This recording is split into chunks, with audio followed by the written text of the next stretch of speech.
Hello and welcome to the trilogy of the four major forces or the four major internal force. So let me start from what it is. Tai Chi is an internal art, which means that we train ourselves from inside out. But the external part of it is just as important. It's like yin and yang. They're both important. They work with each other. So we train ourselves from inside and then in some way express to the outside. Another word to think of it is the three important concepts that the Yi drives the Qi drives the Jing. Yi is intention, inside your mind. So that's from inside. Drive the Qi is the internal energy, which is where we're trying to cultivate in Tai Chi. And in fact, Tai Chi is the most effective means to grow the internal energy. And the Qi drives the Jing. The Jing is the internal force. So that force is driven by a whole integrated body and therefore is stronger. And in some cases, for example, especially through history, Tai Chi is used as a martial arts to interact with other people, such as repel people away from attacking you, absorbing the incoming force, redirecting the incoming force, and seek control with the opponent or with friends. So that is the expression, and that expression through a force, which is not just being practical in terms of martial arts. This understanding of moving the force really help us grow the internal Qi, because like a circle, internal goes to external, then the external force come back and nourish and develop the internal. So in other words, if you work well internally, growing your Qi with your Dangtian breathing, with all the Tai Chi principles, then you express outside the part of Tai Chi principle, showing your movement slow, smooth, gentle resistance. And that come back and reinforce the Qi, the inside. It's like a circle that continue to enhance each other.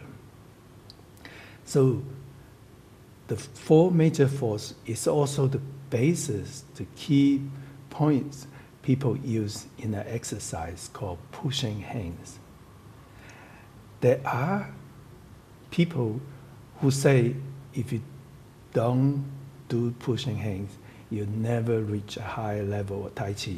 So that's not true. Pushing hands is usually a two-person exercise. And one person and the other person touch each other, and they sort of resist against the incoming force, redirect, and then dissolve, absorb the incoming force, and able to gain better control or repel the other person. It can be very interesting and fun to do pushing hands. But you don't need to do it to reach as high a level as you wanted.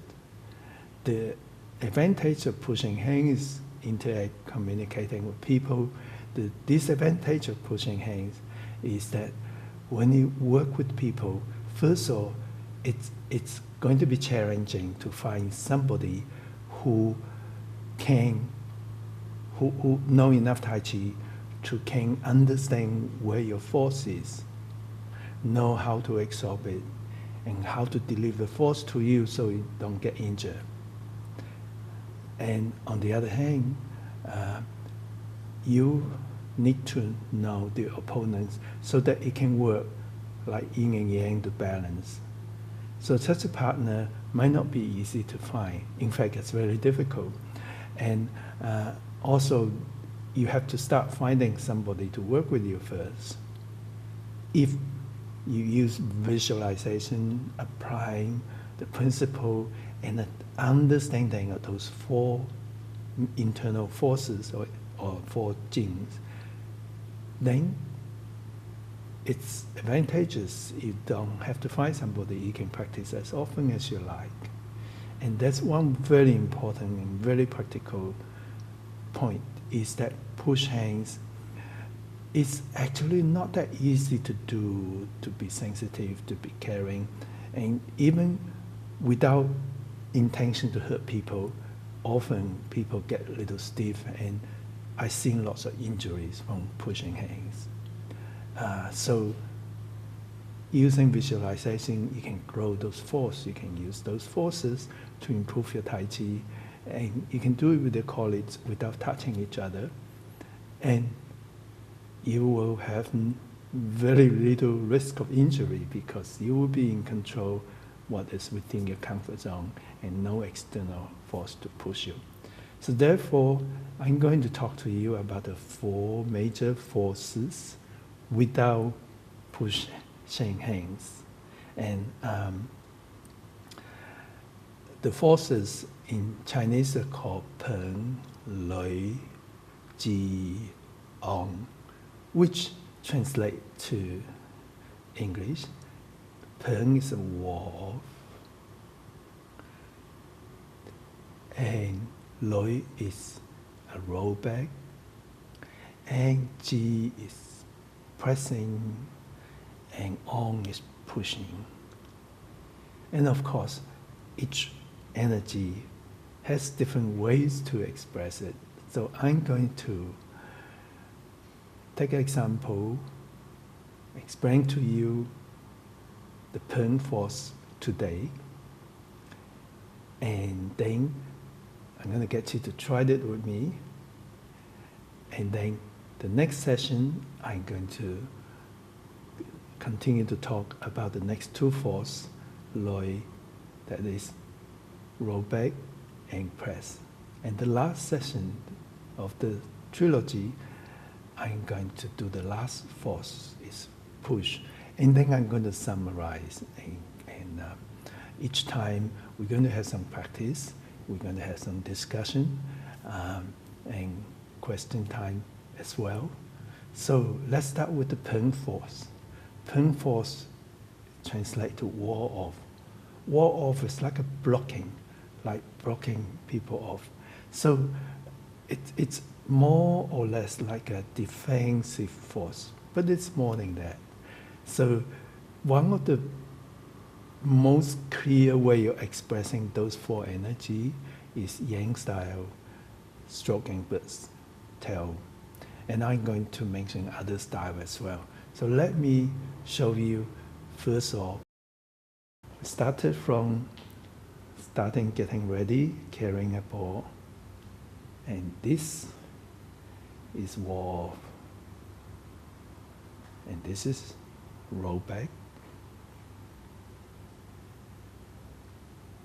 Press.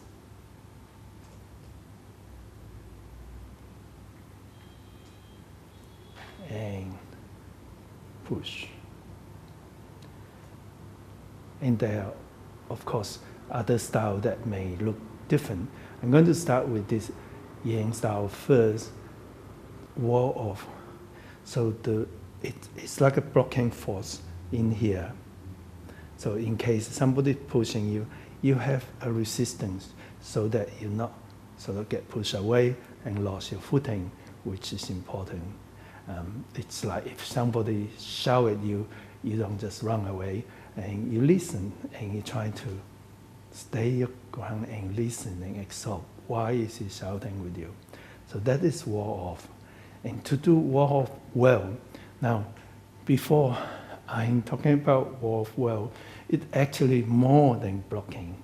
It can be used as pushing people away or a internal force that can be expressed in different times to for your staying to solidify, to make you stable. So stability is the point. When you started, it's really important when you step to make sure that you're mindful with your weight and your body alignments.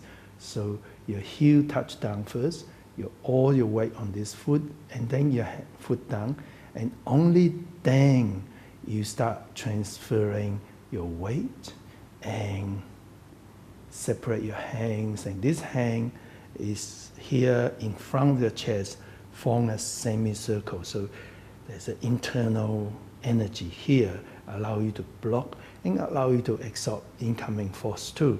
If you're so close, you got nothing to absorb. If you're too far, you can't control. So just nice round here to block. And this other hand is here to balance, like yin and yang. The fingers slightly pointing forward, below your hip, because if you're up here, you tense. And if you're down here, you overstretch. It's just right. The joints are open, your bodies are upright, and your weight is 70% in the front, 30% in the back. And the back hand has a balance.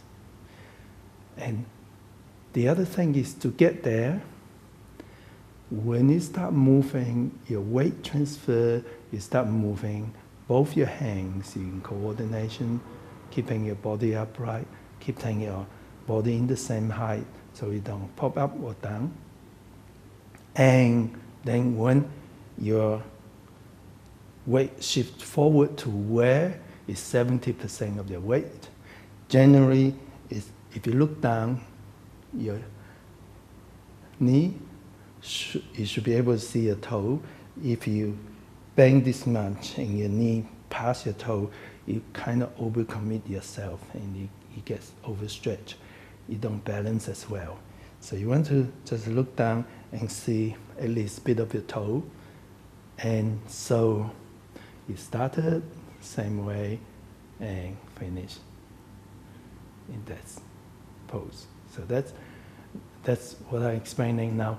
I'd like you to follow me, and we'll do it together so you can just feel that Peng force. And I'll talk a little bit more when you start joining me.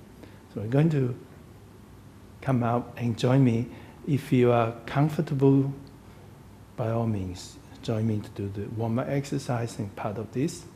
However, if you are more comfortable sitting down, you can visualize what we're doing, what I'm doing, without actually getting up. So you can sit down, but whatever, always keep well within your comfort zone. Okay, so we're going to warm up first. Bring your hands up slowly.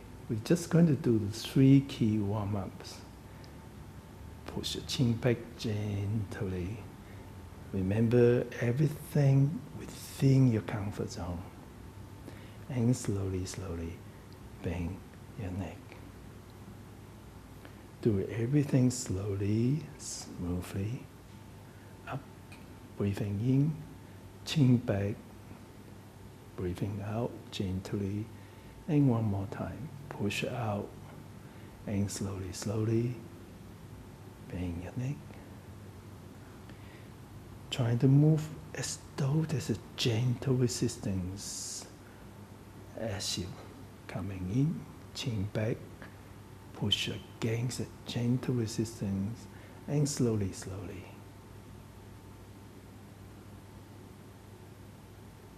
That's our first warm-up. Now we're going to stretch our spine.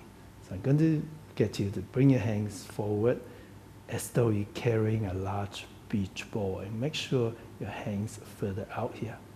Yeah, so as though there's an energy field here. And now we're going to take the bottom hand up and just gently push it. So as you stretch your hands, feel you gently stretch your spine. Let's do that again. Coming back down, and try the other hand. Feel the gentle stretch. Do everything well within your comfort zone.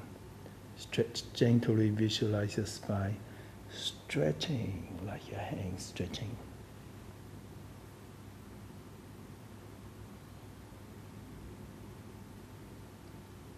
And it's good to just do 3 times of everything.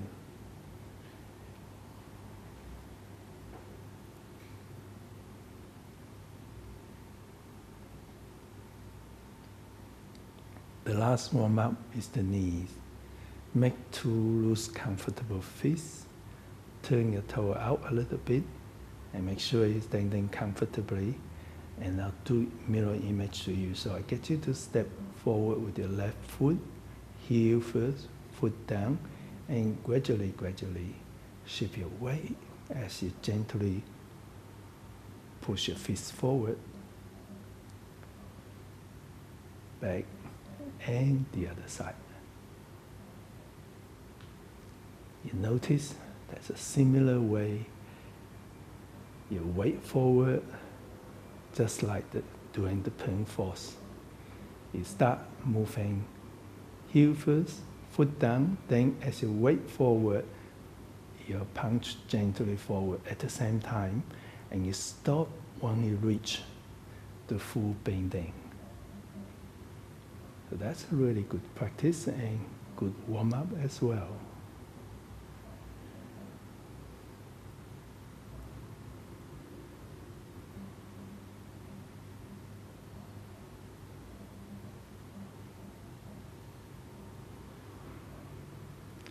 And the last one coming up.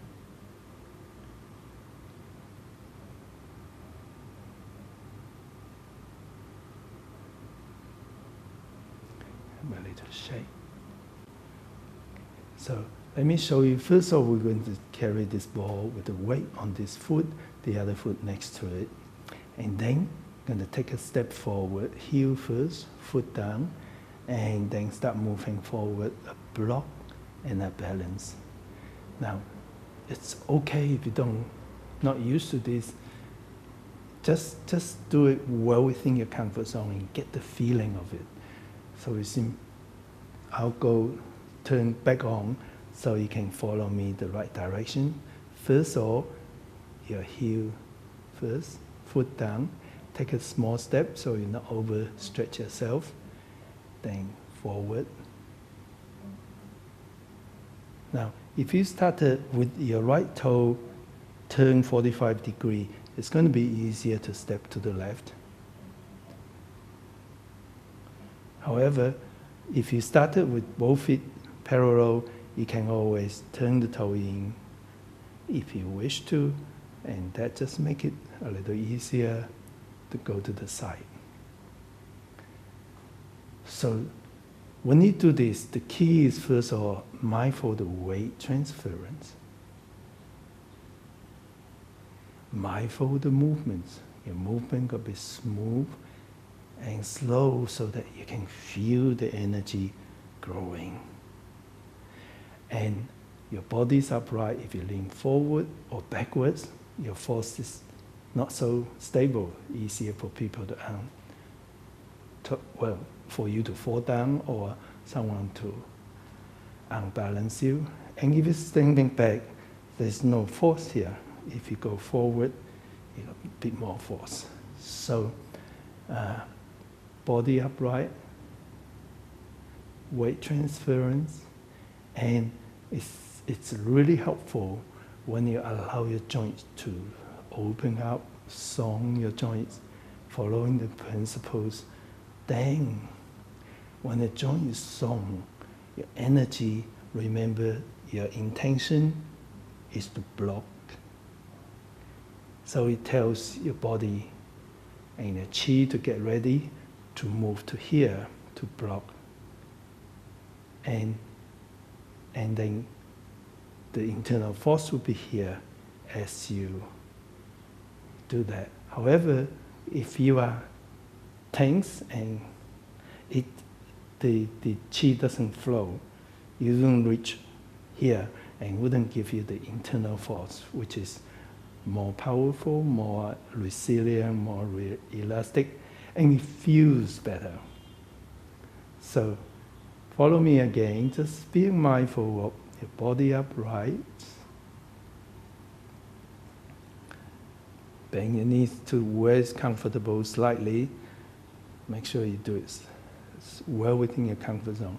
Your toe 45 degrees if you haven't done that yet. Then step to the left, feel the heel, feel the foot, no weight yet. And now move your weight. And keep the body up. And feel that your energy is here. You might feel when you get more comfortable, there's a warmth in your palm. You might feel there's a really stable feeling here. And you can also use it to deliver force. But generally, we just think of use it to block. Block. Stop coming. Let's talk more peacefully. That sort of thing. So that's wall off. And the other thing that helps wall off, we talk about body upright, movement control, we talk about weight transference, and we talk about calming your mind, open up your joints, allow your chi to flow. So you don't have to think of all this at once. Just as you practice, think, okay, is my body upright? Yeah, that feels good. That doesn't feel good. Yeah, and of course, you can tape yourself and look at yourself as well. Now, wall off is everywhere. For example, when we do a Jing style, one of the beginning force here, the force is here in the wrist. That's like a wall off. So people are trying to push you, you kind of gently wall off. And very subtly redirect incoming force, and then a little more obvious wall off. And it doesn't movements like leisurely time code, the Jing style, it's actually not always limited to delivering force. That can be a block, a wall off. And in Sung style too, there are lots of movements that actually can be used as wall off. That can be a block. That can be a block, a wall off. And the principle is the same. When you execute wall off, your body upright but not tense. You bend to what's comfortable generally. And song your body so your chi can flow, calm your mind so you can do it slowly, smoothly, being mindful of the movement. Wall off is everywhere. When you incorporate the Tai Chi principles, the wall off become more powerful. It's like a soft, inner, very strong power within, not like that sort of power, but like elastic and power from within. It's a very, very lovely feeling. So enjoy your wall off, and we're going to continue next week. And